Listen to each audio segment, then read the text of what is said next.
Bonjour, je m'appelle Jackie Farona, pour ceux qui ne me connaissent pas, et je suis spécialisé dans une technique de pêche verticale, technique que j'ai découvert il y a environ une quinzaine d'années dans le nord de la Hollande, en compagnie de deux personnes, deux figures emblématiques de la pêche, monsieur Jean Van Drik et monsieur Riert Trompetteur. Donc pour ce premier film sur la verticale, je suis en compagnie d'une équipe franco-belge, quelques-uns plus connus comme monsieur Jacques Rosen, journaliste à la pêche et les poissons, ou l'équipe de Zander Fishing Team, deux passionnés de pêche de carnassiers en Belgique, qui ont fait déjà leurs preuves sur différentes eaux. Je suis aussi également en compagnie de mon vieux compagnon de pêche, Jean-Claude Lebrun.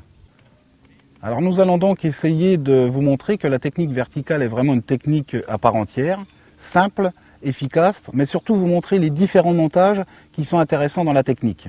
J'espère qu'un grand nombre de pêcheurs français trouveront les réponses à leurs questions qu'ils se posent actuellement et qu'ils seront séduits également par cette superbe technique. Je vous donne donc rendez-vous sur ce film pour une journée de découverte de la technique verticale.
Il est primordial d'être bien installé lorsque l'on pêche en verticale, d'où l'intérêt d'avoir un siège pivotant, de gauche à droite, un sondeur bien positionné justement dans l'axe environ du siège, le moteur électrique avec une éventuelle rallonge pour bien pouvoir guider son bateau, deux batteries en parallèle pour assurer une bonne autonomie les jours de grand vent, puisqu'on dérive quand même beaucoup en technique verticale. Un vivier très important, pour pouvoir conserver des vifs toute la journée, une pompe de cale pour les journées de pluie, et éventuellement un porte-canne à l'arrière et à l'avant pour le deuxième coéquipier si on veut pêcher à deux cannes en verticale. Vous verrez que c'est tout à fait possible lors de ce film. Alors évidemment, tout ce matériel peut paraître onéreux, et je travaille actuellement d'ailleurs en collaboration avec la société Rodépod et monsieur Charlie Bastien pour l'aménagement d'un bateau type vertical spécialement adapté pour les eaux françaises qui seront, je pense, avec un budget beaucoup moins onéreux que ce type de bateau.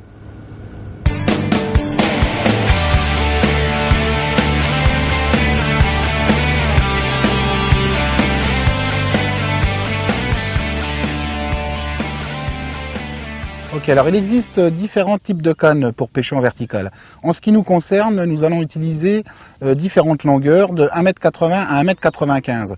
Pourquoi 1,95 m grand maximum? Pour éviter de passer toute une journée et de perdre de la sensibilité. Ce qui est important en verticale, c'est d'utiliser généralement du monobrin. On a ici une canne qui fait en gros 1,80 m pour un poids de 105 grammes, une puissance de 12-16 grammes. On a sa sœur jumelle également, qui fait donc 1,90 m pour 115 grammes, ce qui permet de pêcher toute une journée sans problème et garder le contact permanent avec ce qui se passe au fond, notamment les plans sabots en ce qui nous concerne. Nous avons aussi une deuxième canne qui, elle, est en deux brins. Pourquoi deux brins? Par souci d'encombrement déjà, et puis également avec un petit talon télescopique qui va nous permettre, lors de combats sur des gros poissons, de pouvoir se redonner un bras de levier et pouvoir maîtriser le combat sans aucun problème. Donc voilà la troisième.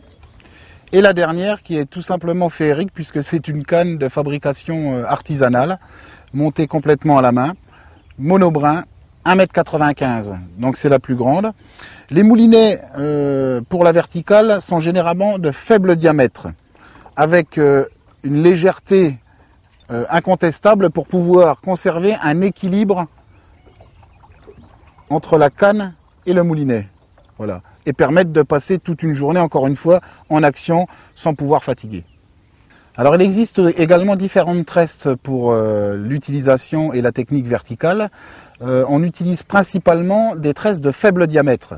Pourquoi? Puisque on peut pêcher en verticale aussi bien l'été comme hiver sur des fonds propres, dégagés ou alors encombrés. Ce qu'on fait éventuellement, c'est pouvoir utiliser par exemple un 5 centièmes l'hiver, lorsque les eaux sont très claires, pour affiner au maximum. Et on retrouve aussi une certaine similitude lorsque les eaux sont claires, c'est-à-dire hiver eau claire, on va principalement pêcher avec du 5 ou 10 centièmes. Par contre, on peut également sur fond encombré utiliser un 12 voire 15 centièmes pour éviter tout simplement de casser à chaque fois qu'on se prend dans un obstacle. Ensuite, on préconise quand même l'emploi, en ce qui me concerne, d'un bas de ligne fluorocarbone ou memory fruit. Il en existe actuellement qui sont pratiquement invisibles à l'œil nu, ce qui est quand même intéressant et pas négligeable lorsque l'on pêche le cendre. J'utilise quand même des diamètres importants pour pouvoir parer aux attaques des gros brochets et éviter la casse systématique. Donc généralement, j'utilise du 30 centièmes, voire 35 centièmes pour une résistance de 6,8 kg pour le premier et 8,4 kg pour le deuxième. Les memory fruits sont à définir en fonction des livres, c'est-à-dire qu'on utilise soit un 20 livres en Crystal Power ou alors un 15 livres Crystal Power qui correspond aussi à en gros 7 kg de résistance et 10 kg pour le premier.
Alors donc là on vient d'arriver de se positionner sur un spot qui est quand même assez intéressant en début de saison. Vous pouvez d'ailleurs imaginer qu'il y a plusieurs bateaux qui sont en place.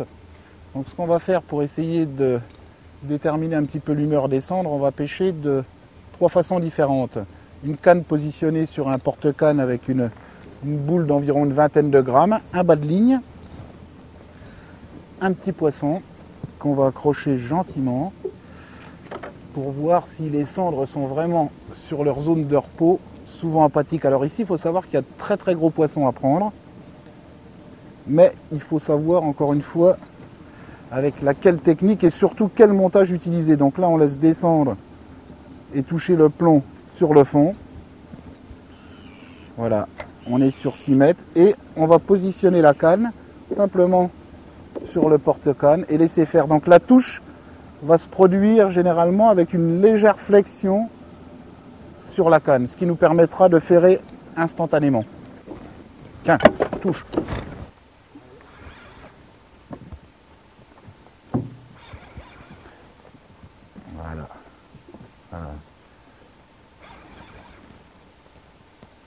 là, on a affaire à un beau poisson déjà. Ouais.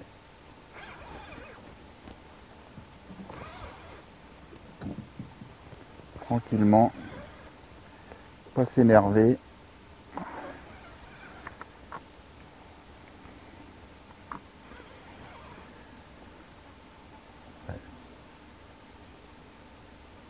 Poisson de 2,5 kg, peut-être 3 kg.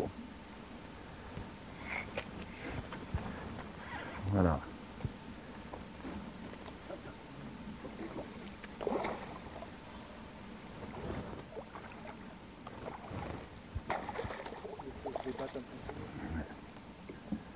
Voilà.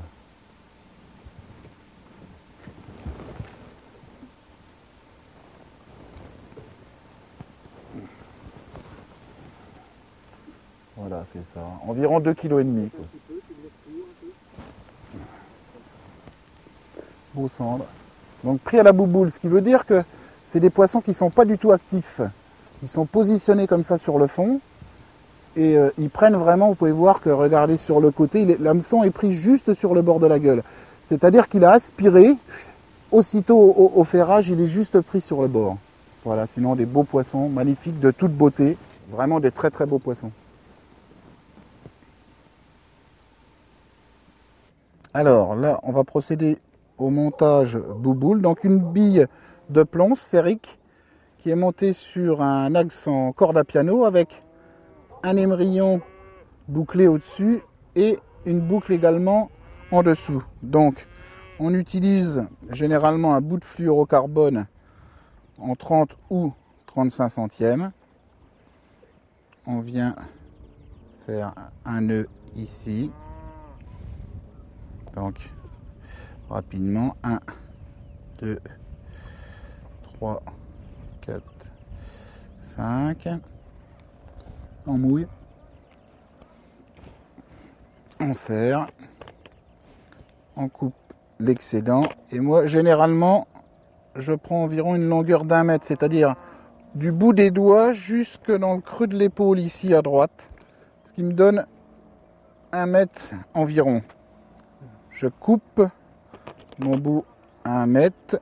Voilà. Et je viens monter un hameçon simple de 1,0 hameçon à carpe. Je fais donc mon nœud.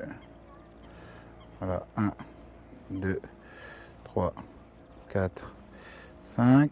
Je mouille. Je fais coulisser le long. Voilà. Comme ceci.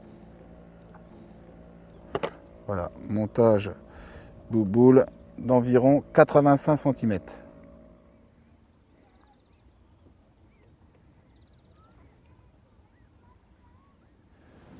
Mon ami Jacques qui est à côté de moi est déjà lui en train de pêcher avec un leurre souple.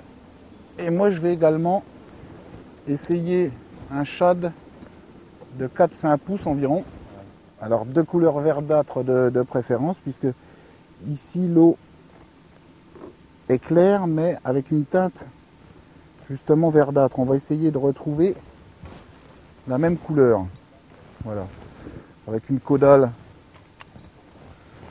rouge orangé qui devrait déjouer ces gros cendres. Jacques de son côté lui utilise un fertigueur qui donne de bons résultats. C'est une valeur sûre d'ailleurs sur ce type de plan d'eau.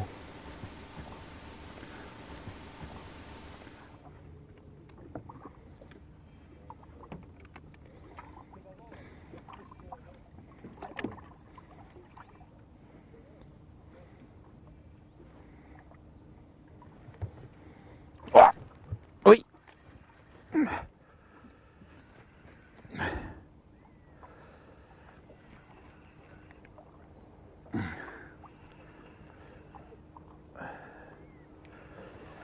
Ah oui, beau poisson là.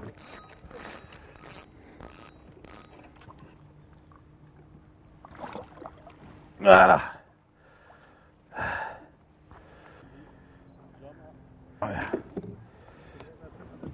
Ouais. Pris sur l'hameçon de... Juste sur l'hameçon de simple. Hein.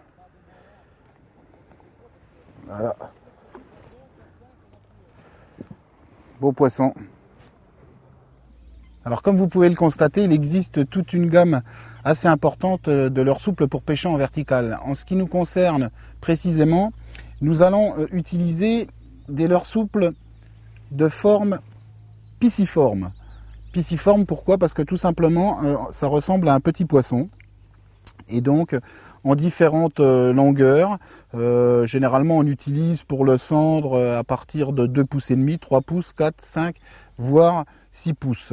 Ensuite, nous avons des modèles comme ceux-ci qui sont plutôt lanciformes. Pourquoi lanciformes? Puisque ça ressemble ni plus ni moins à un petit lançon, surnommé aussi et appelé finesse chez nous. Nous avons aussi ce qu'on appelle une gamme vermiforme. Pourquoi vermiforme? Tout simplement parce qu'elle ressemble à un gros ver de terre, plus connu sous le nom de slugo, donc en 6 pouces ou 10 pouces.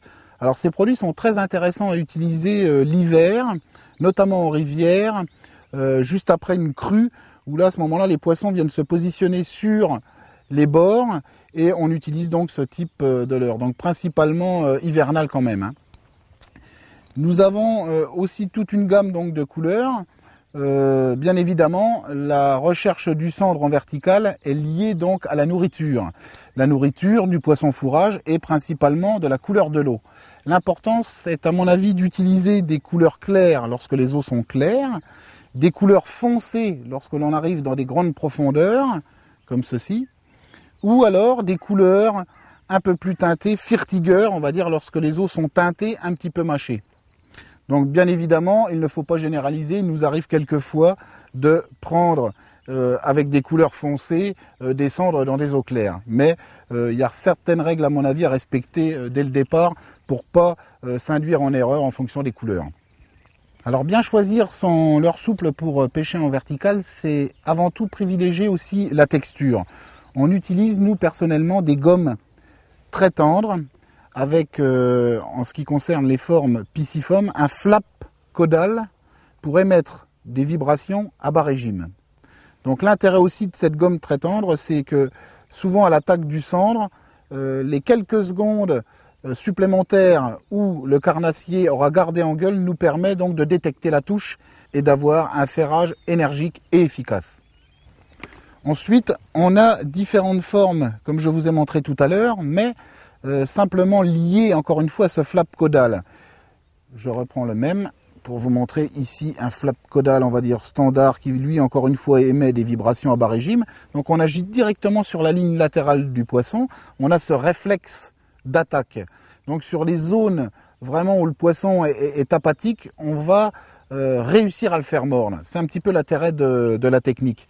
Donc ce flap caudal ici, on en a également en forme de poire, qui sont un peu plus importants, qu'on utilise généralement sur des rivières, des fleuves, où le courant à ce moment-là fait simplement vibrer le leurre sur le fond.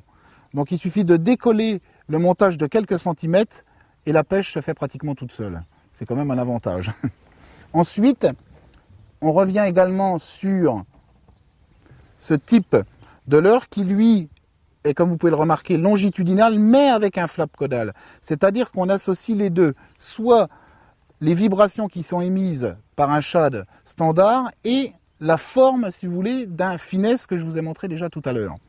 Donc très important, on a les deux atouts en un par le fait, avec ce type de leurre. Ici ensuite, on a ce type de shad donc, qui n'émet aucune vibration, puisqu'on n'a pas de flap caudal, qui est un mélange pisciforme et vermiforme. On retrouve simplement la finition d'un slug et la forme avant d'un shad classique. Donc aussi très intéressant lorsque les sondes sont aussi apathiques sur des zones où on arrive à les toucher très peu. Ça, c'est vraiment important. Également quelques prototypes qui me semblent intéressants, que je teste actuellement, qui n'ont là ni le flap caudal, ni la queue en V qu'on peut retrouver sur les lanciformes.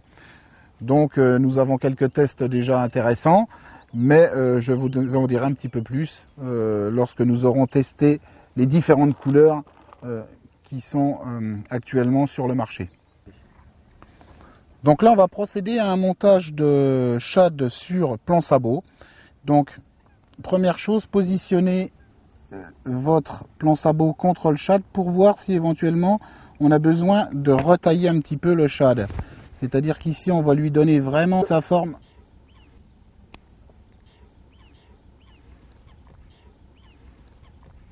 Alors ensuite, on vient donc piquer l'hameçon. On fait tourner le shad de la façon suivante pour ressortir l'hameçon à peu près dans le milieu. Voilà, comme ceci. Et on vient à ce moment-là, voilà, ici, refixer.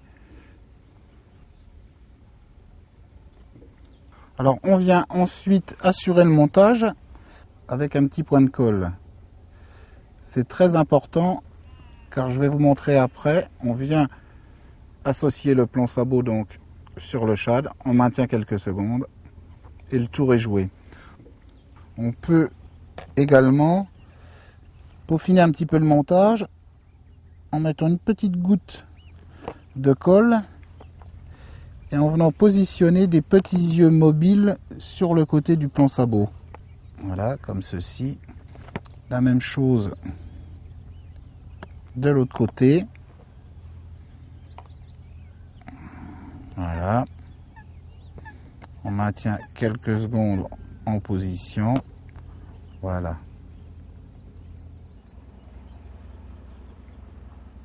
Alors ensuite, nous allons procéder donc au positionnement de l'hameçon. Deux possibilités.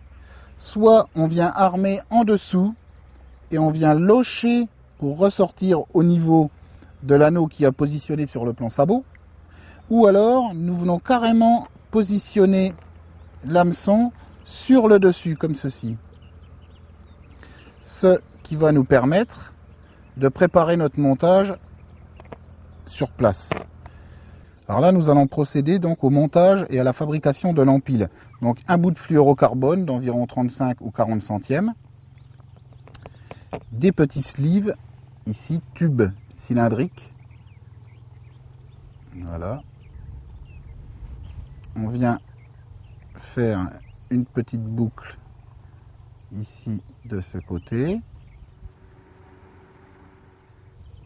On vient pincer le petit sleeve, couper l'excédent comme ceci et on vient positionner sur l'hameçon comme ceci. On va donc pouvoir déterminer la longueur à couper, en gros comme ceci. On opère de la même façon pour le montage de l'hameçon.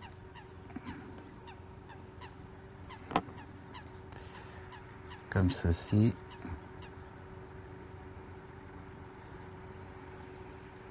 Et on va venir sertir le tube comme tout à l'heure.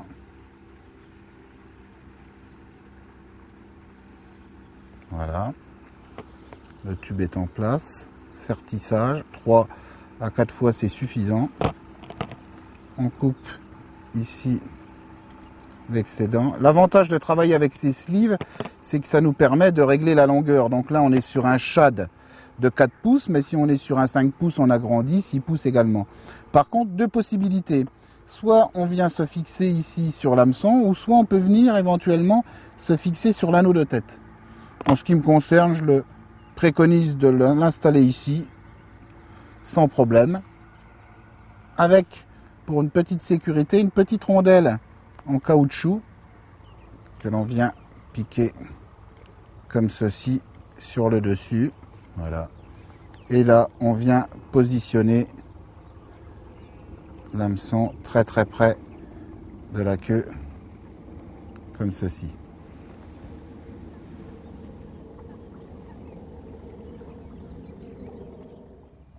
Donc là, au niveau de l'animation, encore une fois très soft, avec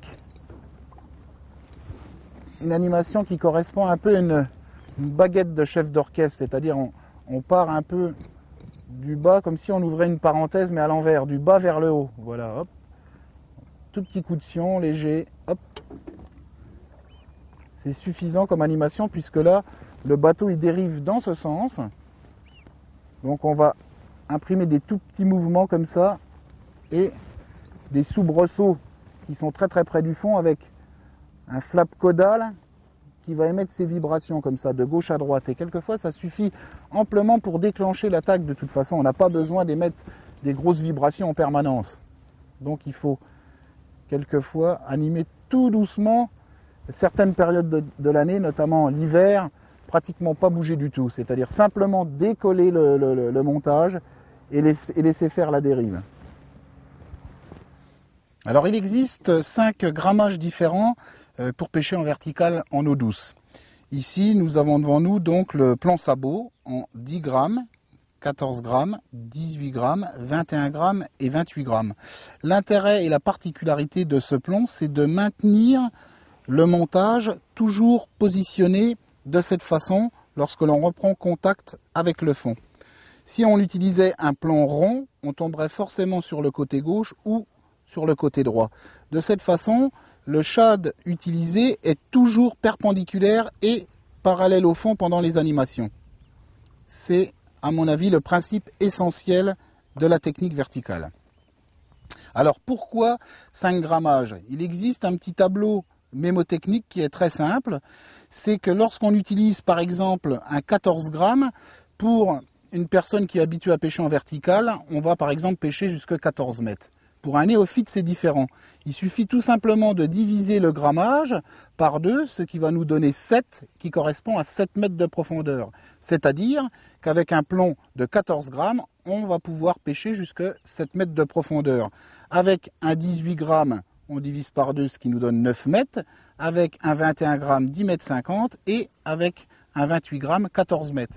Et lorsque l'on devient un spécialiste dans la technique, il suffit tout simplement de prendre 10 grammes, 10 mètres, 14 grammes, 14 mètres, 18 grammes, 18 mètres, 21 grammes, 21 mètres et 28 grammes, 28 mètres. Bien évidemment, il faut qu'on considère que ces grammages sont à utiliser en absence totale de vent. Il faut tenir compte aussi de certains critères comme le vent, le courant. Mais c'est une base et le principe, encore une fois, essentiel dans la technique. Un bon tableau mémotechnique pour bien démarrer dans la technique. Donc là, on est toujours dans les 7 mètres. On va chercher réellement où sont positionnés ces poissons. Ah, voilà Jean-Marc et Jean-Claude. Les amis!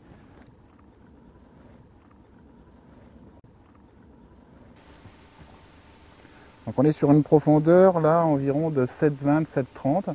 On va remonter en direction de la bouée en mettant des petits coups de moteur électrique gentiment avec des pauses pour faire une dérive tout doucement mais sans tracter en permanence. Donc l'animation est très soft comme on peut le voir. Simplement décoller du fond, maintenir une seconde ou deux, reprendre contact avec le fond. Décoller 1 ou 2 secondes, reprendre contact, mais toujours accompagné à la descente, car c'est souvent dans cette deuxième phase que provient la touche. Jacques touché. Donc à 7,20 m. Donc ça c'est intéressant parce que on voit déjà, il y est. Ça c'est bon signe ça. C'est très bon signe.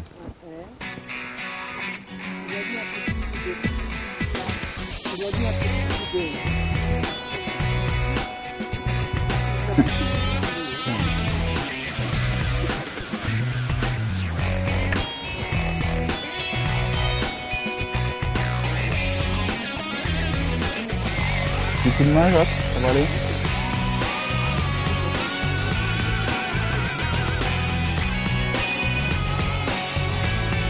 On tient un peu, voilà. Voilà, ça c'est à peu près la taille minimum qu'on retrouve sur ce type de poste. Encore une fois, le circuilleur, une valeur sûre.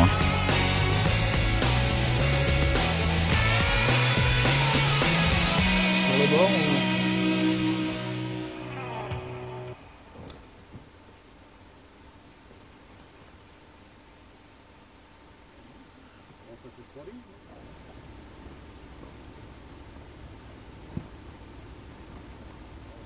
Voilà, donc là, on met des petits coups de moteur électrique pour bien positionner le bateau et bien maîtriser la dérive avec des petits temps morts, de manière à faire des petites pauses et attendre que le bateau se stabilise, recommencer, un petit coup de moteur, ainsi de suite. Donc c'est pas bien compliqué, ça paraît difficile comme ça puisque là je pêche avec 2 cannes, donc il faut être très attentif, aussi avec les bateaux qui sont derrière, puisque la navigation est quand même importante ici là sur ces zones. C'est d'ailleurs pour ça que il y a beaucoup d'oxygénation qui est due à ces mouvements de bateaux et de turbines à l'arrière. Donc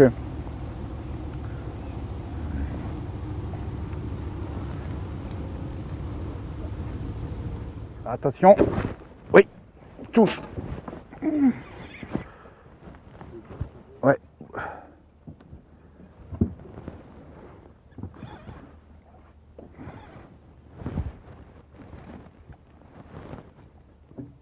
Encore un poisson correct.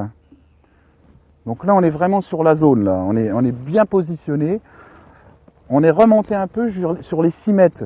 C'est-à-dire que comme il est très tôt, là, donc on a certainement des poissons qui sont montés un peu en chasse, dans les 6 mètres, 5 mètres. Encore un poisson, à mon avis, de 2 kilos, peut-être 3. Un beau poisson. Voilà.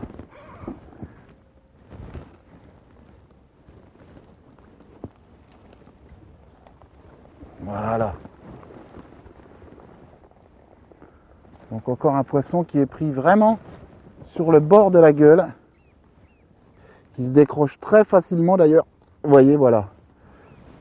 Donc, voilà. Beau poisson, environ 2 kg, 2 kg 3. On en pèsera quelques-uns tout à l'heure si ça continue à avoir un rendement comme là, puisque on a déjà pris quand même 3 poissons là en l'espace de 20 minutes, ce qui est quand même pas mal. Donc il y a une façon aussi de les remettre à l'eau, puisque là ils ont l'air qui est à l'intérieur, donc on va le positionner, hop, voilà. En le jetant de cette façon, on chasse l'air qu'il a dans la gueule et il repart systématiquement sur le fond.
Donc là, on va redémarrer une dérive là, parce qu'on a touché des poissons qui étaient un petit peu plus hauts que tout à l'heure. En arrivant, donc, on va essayer dans les 6 mètres, 6 mètres 50.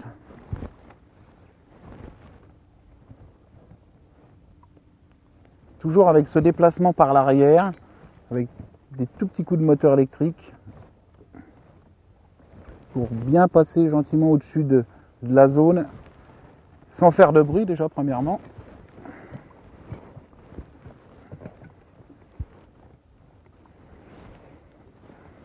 Toujours vérifier, voilà, si la boule touche le fond, voilà.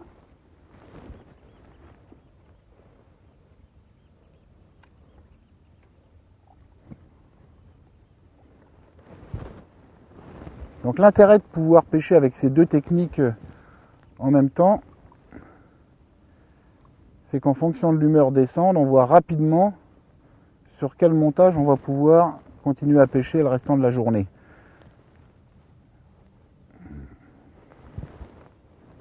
Demain sera peut-être un autre jour, mais en attendant, si ça marche aujourd'hui sur du plastique, on continuera forcément au plastique, ou sur la bouboule, ou éventuellement le fireball qu'on essaiera tout à l'heure. Donc on est sur la zone, là où on a touché, là, 6,50 m.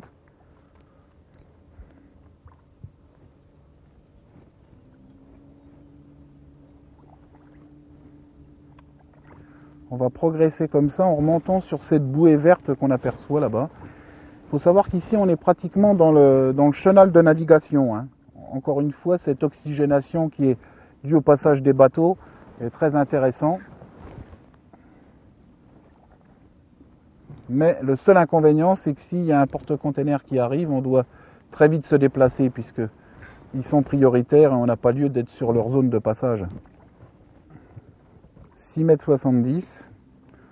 On va redescendre un petit peu. Là, c'est une succession de cuvettes, on va dire. Hop, on redescend, on arrive sur le fond, on remonte, on refait une cuvette derrière. C'est un petit peu accidenté comme ça, mais pas des grandes cassures abruptes, hein. Donc il faut chercher. S'ils ne sont pas sur cette première cuvette, ils seront peut-être sur la deuxième, ainsi de suite. Et avec le cendre, c'est quand même cyclique, donc il faut essayer toutes les zones, et notamment ces cuvettes les unes derrière les autres. Ah, touche pour Jacques.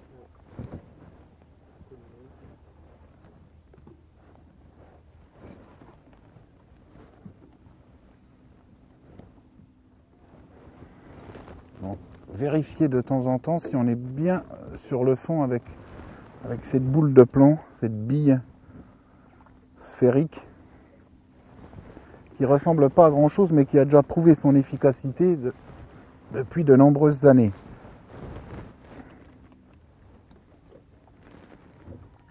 Petit vent d'ouest qui se lève là, ils ont annoncé quand même à la météo 2-3 maximum dans la journée, donc c'est quand même les conditions idéales pour une journée de pêche en verticale. 6,70 m, toujours sur la même dérive. On ira rechercher un peu les profondeurs tout à l'heure parce que il peut très bien qu'ils soient montés, chassés.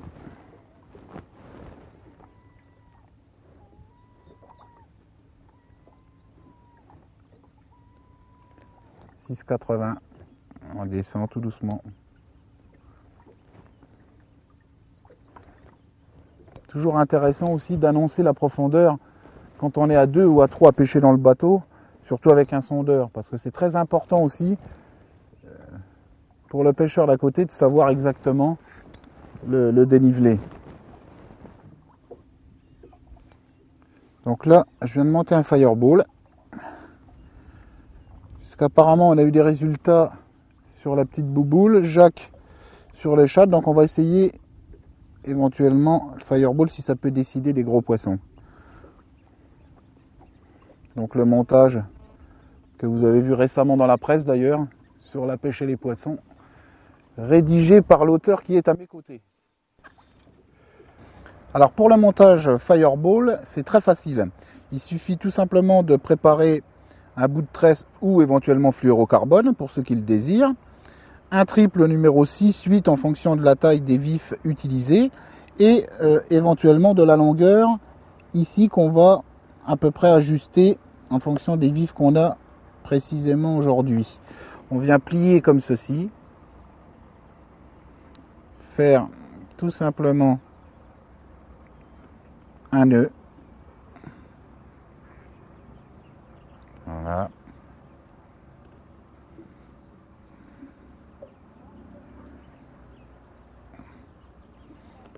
On coupe l'excédent, voilà. Et là, on positionne et on passe dans l'anneau du bas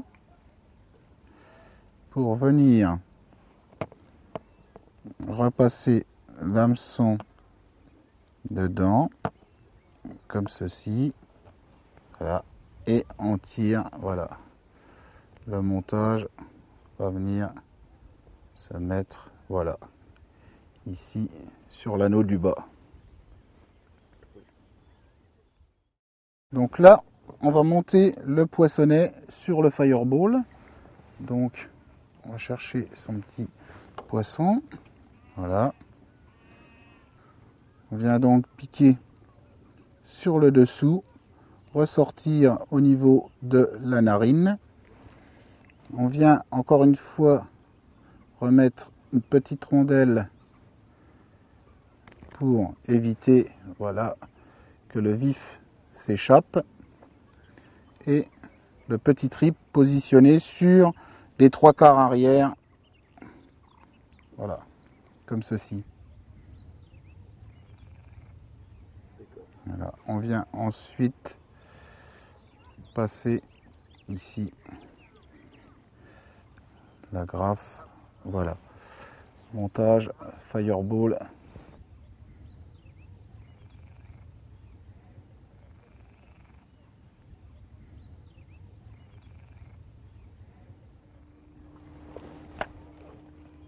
Donc au niveau de l'animation avec le fireball, c'est très simple parce qu'une fois qu'on a pris contact avec le fond, il suffit tout simplement de décoller le montage en sachant qu'on a un petit poisson vivant qui est monté sur l'hameçon, ce qui fait que les vibrations sont automatiquement transmises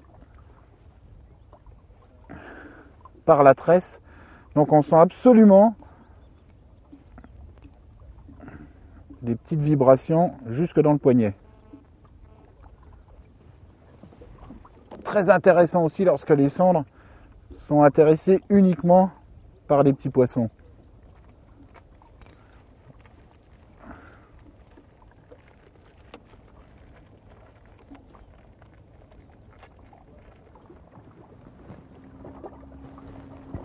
Oui.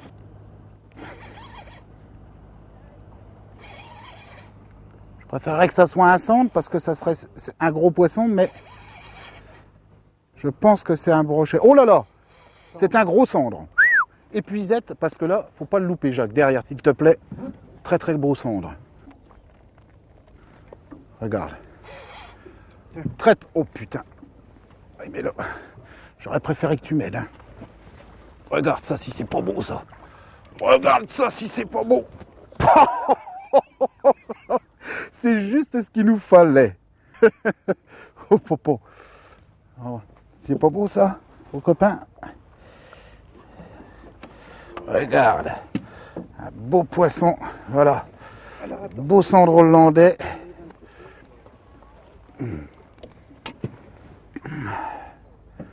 Voilà, ça c'est un superbe poisson.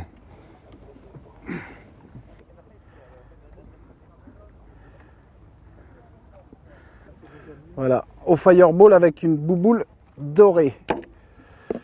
C'est un superbe poisson ça.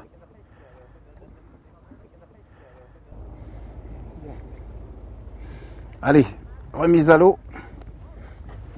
Un beau poisson. Un beau cendre.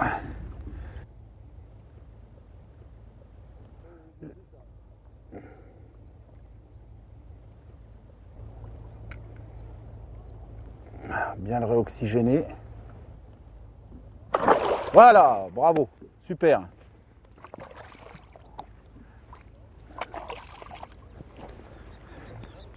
Là, ça fait plaisir. Hein. Surtout pris en direct, comme ça on peut pas dire que là, on a vraiment la journée pour nous. Hein. On va continuer parce que peut-être que les gros poissons sont de sortie là maintenant, donc ça vaut peut-être le coup d'insister.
Alors là, le plan sabot épingle.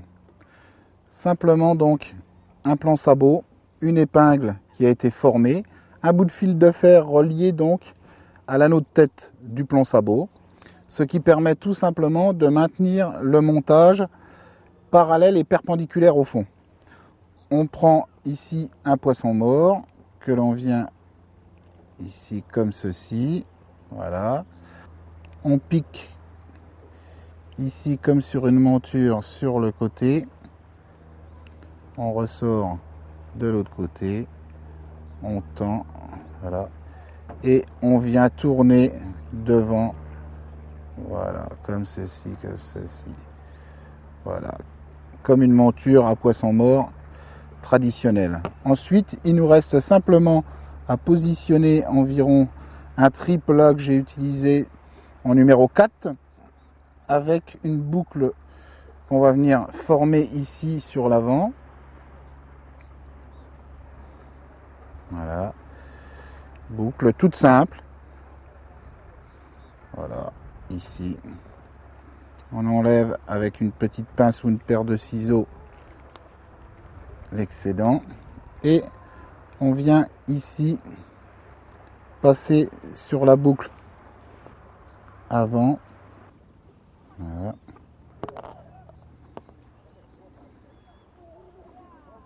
Ici.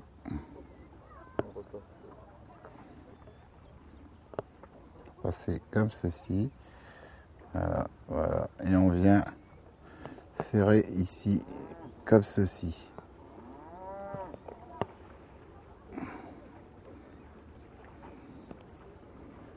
Voilà. Il nous reste simplement à accrocher l'agrafe et on peut pêcher avec le système.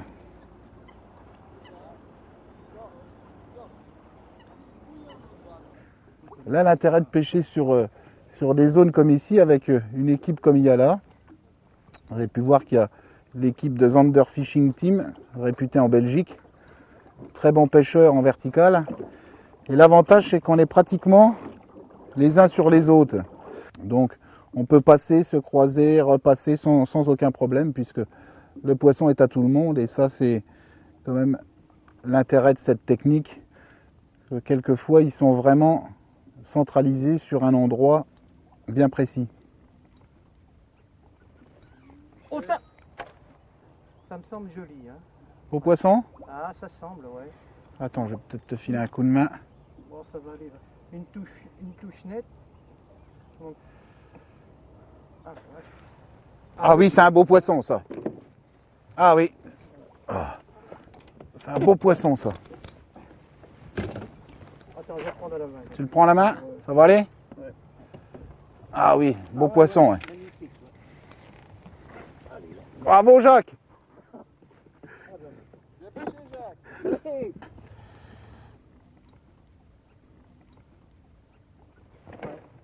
On va regarder ça tout de suite. Je vais y mettre un petit coup de mètre.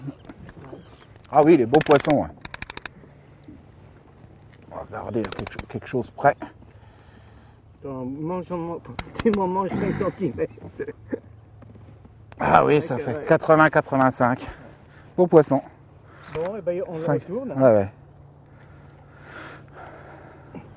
Ah, il a tapé quand même, mais... Ouais. Ouais. Ah oui, joli. Ouais. Joli. Hop, allez. Eh ben la douche en plus. Ok, donc là je vais changer quand même, on va arrêter un peu le fireball. Je vais utiliser un shad de la vert avec la caudale rouge orangée là. Donne de bons résultats quand il y a de la luminosité. Donc là, maintenant on va pouvoir tester ça. Voilà, donc on va essayer puisque quand même une couleur sympa avec la luminosité, ça devrait donner des bons résultats. Ça fait partie de mes chats de fétiche d'ailleurs. Caudale qui bouge beaucoup, même à bas régime, ce qui est primordial quand même quand on pêche en vertical. Avoir toujours une souplesse et une matière très très molle. Donc là on arrive en plus sur une zone que je connais bien. On va arriver dans les 8,40 m, 8,50 m. Très bon poste. Et on va redémarrer une animation donc au shad, puisque peu de temps avant on était au fireball, donc c'était plus coulé tout de même. Là, on reprend notre baguette magique et on redémarre notre parenthèse toujours du bas vers le haut. Un petit temps d'arrêt, on raccompagne toujours à la descente. 15-20 cm suffisent largement. Toujours très très près du fond. On peut monter quelquefois sur des perches 30-40 cm, mais généralement c'est quand même dans les 20 cm au-dessus du fond que ça se passe.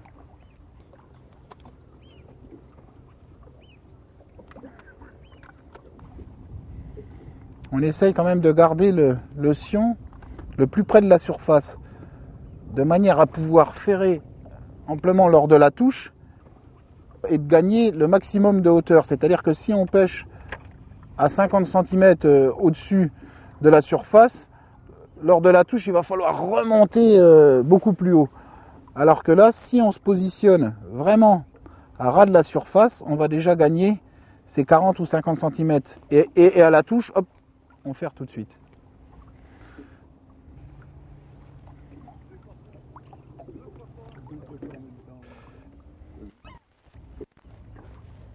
Oh, oh dis donc, belle touche. Oh, ça c'est un beau poisson, ça.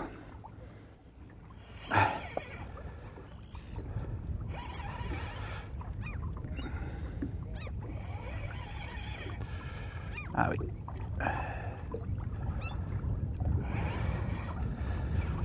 Ouais, beau poisson, ça. Ah oui. Ah oui. Un joli poisson, ça.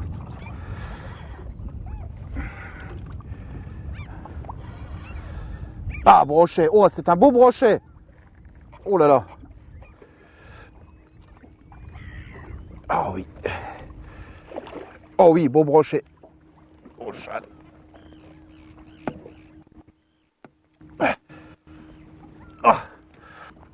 Oh, beau poisson, ouais. Au shad. Bon, on avait bien fait de changer, hein. Jacques, hein, tu vois. Pas se cantonner non plus aux petits poissons, des fois. Voilà, un beau brochet aussi. Comme quoi, ça n'intéresse pas forcément que les cendres. Beau poisson dans les 90. Il est un petit peu abîmé là, en dessous avec la pince, c'est le problème des fois. Et donc, attiré, je pense, par cette caudale. Voilà. Voilà, cette caudale rouge. Voilà, mon petit poisson. On va le remettre très très vite à l'eau. Ah.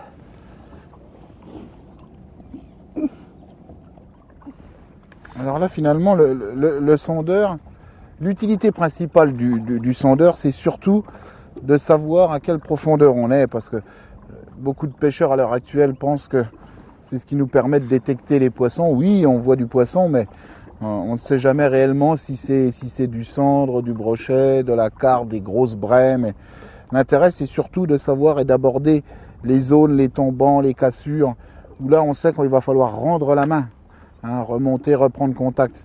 C'est surtout l'intérêt du sondeur.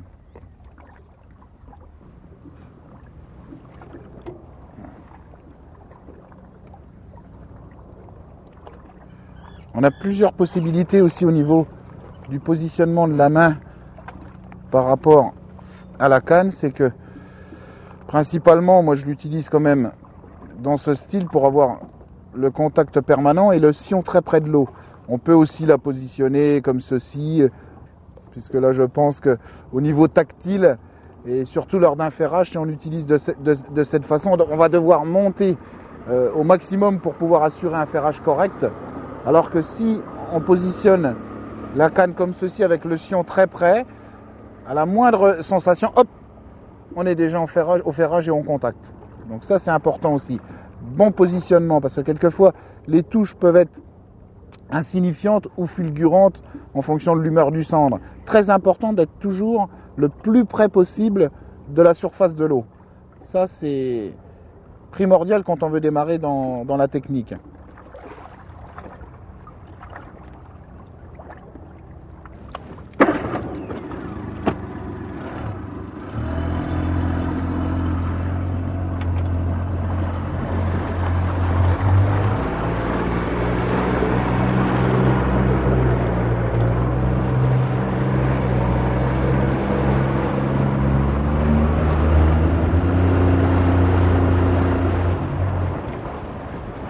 Ah, Jacques a un poisson là en action. Petit. Donc là, on vient de changer de dérive. On pêche un petit peu à distance. On laisse dériver le bateau dans le vent. Et ce qui est assez paradoxal quand on pêche en vertical, c'est que là, on appelle ça de la pêche en diagonale. Effectivement, on retrouve un petit peu le même concept du lancer ramené, où là, on est à distance, donc c'est pas fatigant du tout. Et en plus, on se laisse dériver au gré du vent ou des courants. Et la canne là est quand même, avec l'inclinaison, un peu plus décollée quand même de la surface. Hein. Mais il faut être très prudent parce que la touche peut intervenir aussi à tout moment. Donc bien concentré tout de même. Hein. Pas se dire on va pêcher un peu en dérive, en dilettante. Quoi. Il faut vraiment avoir une concentration et la moindre sensation ou doute, il vaut mieux ferrer de toute façon. Hein. Voilà. Donc là, je suis toujours... Quelquefois, c'est le seul moyen de les prendre. Voilà, touche. Oui.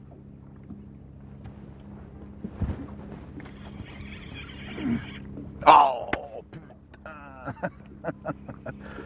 Encore décroché. Là, on a affaire à des poissons qui sont très peu mordeurs, qui prennent vraiment du bord de la gueule. Donc on va voir ce qui s'est passé, mais dommage parce que ça semblait bien tenir le fond.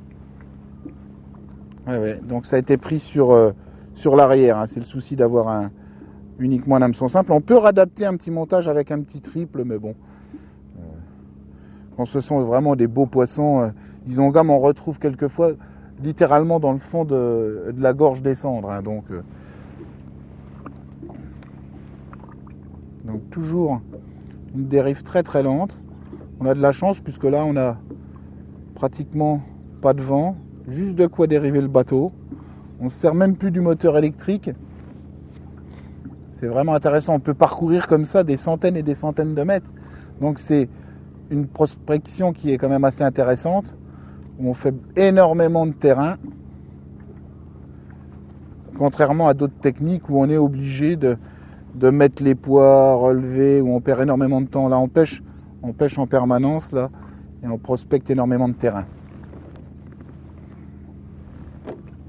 Voilà.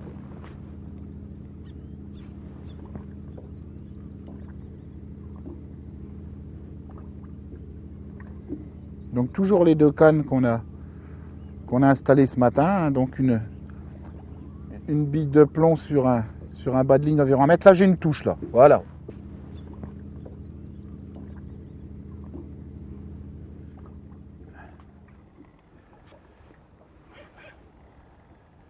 Beau poisson, Benoît.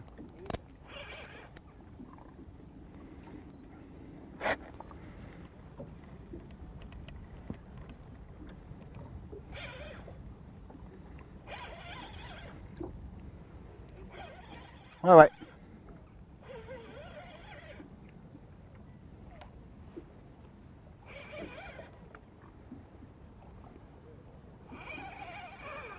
Oh oui.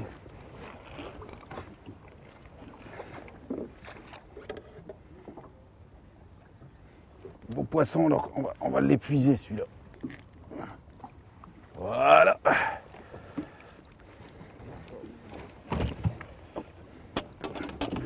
Voilà, on va décrocher la bébête. Je veux bien un petit coup de main parce qu'il a vraiment engamé tout. Tiens, viens voir Jacques, s'il te plaît. Tu peux me tenir le bas de ligne. C'est impensable. Tends-le, hein, tends-le. Il risque pas de se décrocher. Non, et je vais t'expliquer pourquoi. T'as vu, il a pris directement, il a aspiré et dans le fond. Et tu sais pourquoi? Au mort. Voilà. Beau poisson. On le remet à la hollandaise. Allez. Voilà.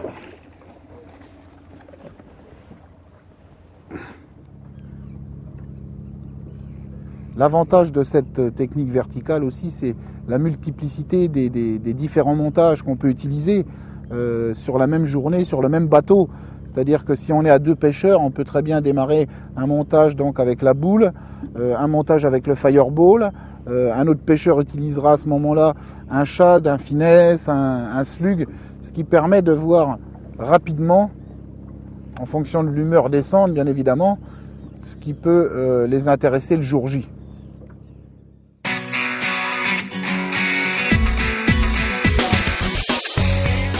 S'il existe à mon sens une révolution dans la pêche des carnassiers depuis ces 15 dernières années, c'est sans aucun doute la technique verticale.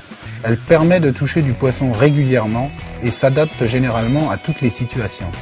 Grâce aux différents montages que nous avons pu voir au cours de ce tournage, vous pourrez pêcher dans toutes les eaux françaises et européennes. Aussi bien en mer qu'en eau douce, en rivière qu'en eau close, la verticale prouve toujours son efficacité. Aucune technique à l'heure actuelle ne semble si polyvalente. Mais ce qui nous pousse sans cesse à travers la verticale est sans aucun doute la concentration et l'aspect tactile de cette technique. Nous faisons totalement abstraction de ce qui nous entoure, ce qui nous entraîne jour après jour vers ces barrières de l'inconnu, l'autre monde en quelque sorte. Elle nous emporte vers ces abîmes, souvent inexplorés, source de grandes richesses piscicoles que l'on voudrait tant, nous pêcheurs, pouvoir découvrir sans cesse.